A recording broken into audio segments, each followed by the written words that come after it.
things happen. Things like that happen. Oh, what I found. This one, let me turn the camera. This is another good book. I still haven't finished it. The Definite Book of Body Language. It's about some tools that can help you to read body language by Alan and Barbara Pease. These two authors are very famous in the whole world. They started, as far as I know, as salesmen and a saleswoman, of course. They're a couple, husband and wife. And they've been writing ever since I can remember. So, let's turn the camera. Well, I am all ears with you guys. This is sort of an improvised Instagram live. One of my friends and colleagues, at psychobusiness, her name Anais Bolivar, suggests me, why don't you do an Instagram live in English? And I said, okay. So I started checking my schedule in my agenda, and this is the only free time I have this week. Hello, psychobusiness. I was right now talking about you.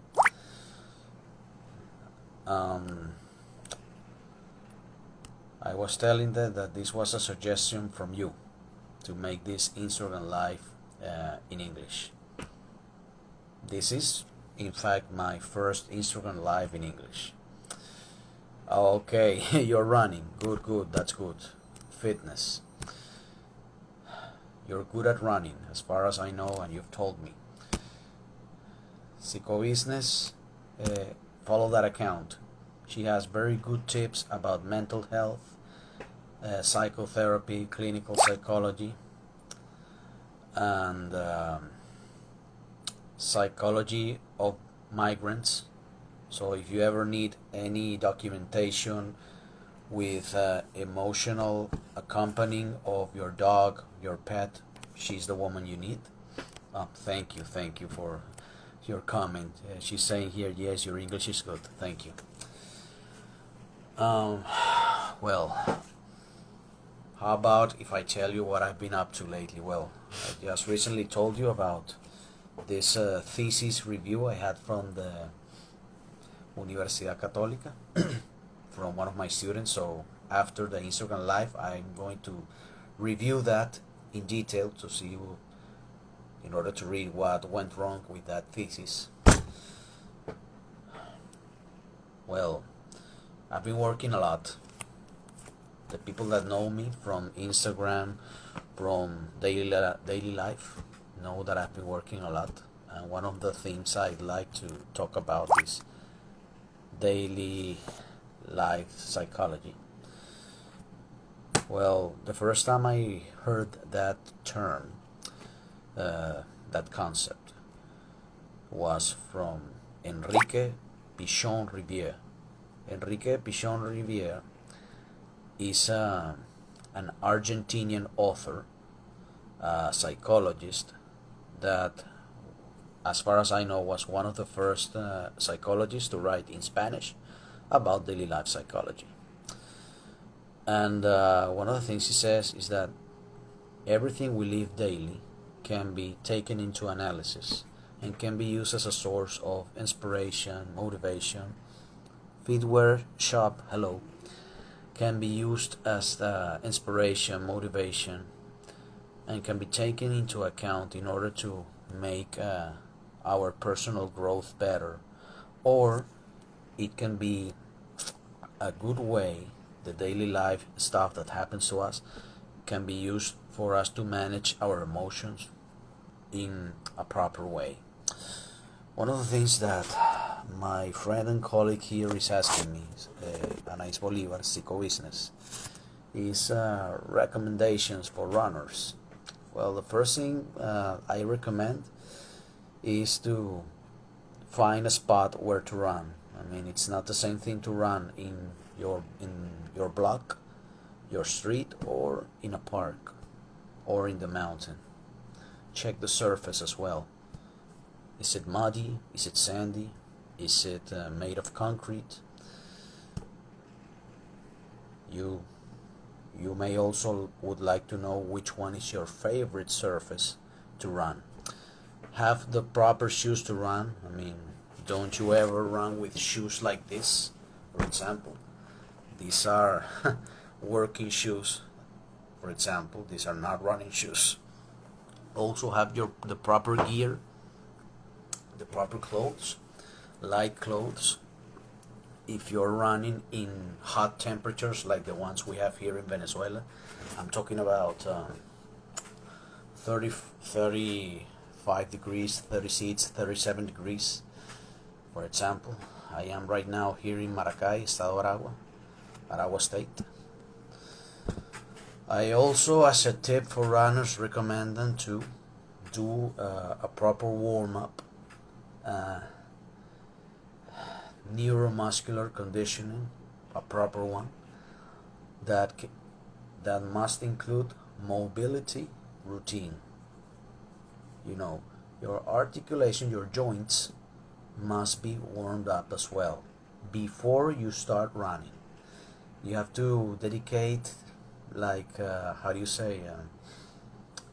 amount of time of 5 minutes, 6 minutes tops.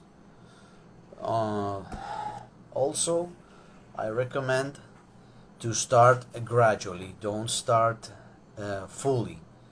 If you're new in this discipline of running, you might want to start with slow pace. Let's just say like a 5 or 4 minute run. You should start by walking or jogging. Then after some time, let's say 3 weeks, 4 weeks, a month, you might wanna speed up your pace. Also, it's recommendable that when you run, when your left foot steps on the floor, breathe out. That helps you to keep focus of the running track and your running technique. Try not to run with your fists. Try to run with them open, with your hands open. Also, congratulate yourself when you finish your running routine. A little pat on the shoulder, on the back, it helps. Self-reinforcement is very important for you to keep up with things. Also, it helps to have a positive mind, to visualize what you want to achieve with that run. These tips are also useful for non-runners. For example, people that train in functional training, people that do CrossFit, people that do Zumba, people that do dance therapy, fit combat, any kind of workout you do. Okay, Psycho Business, please talk about your experience, about what it's like to be a sports psychologist. It's a very interesting experience. For those of you who don't know me, I am a social psychologist, graduated at the UCB, Central University of Venezuela. Then I studied my master's degree here in Venezuela, specifically at the UNEFA,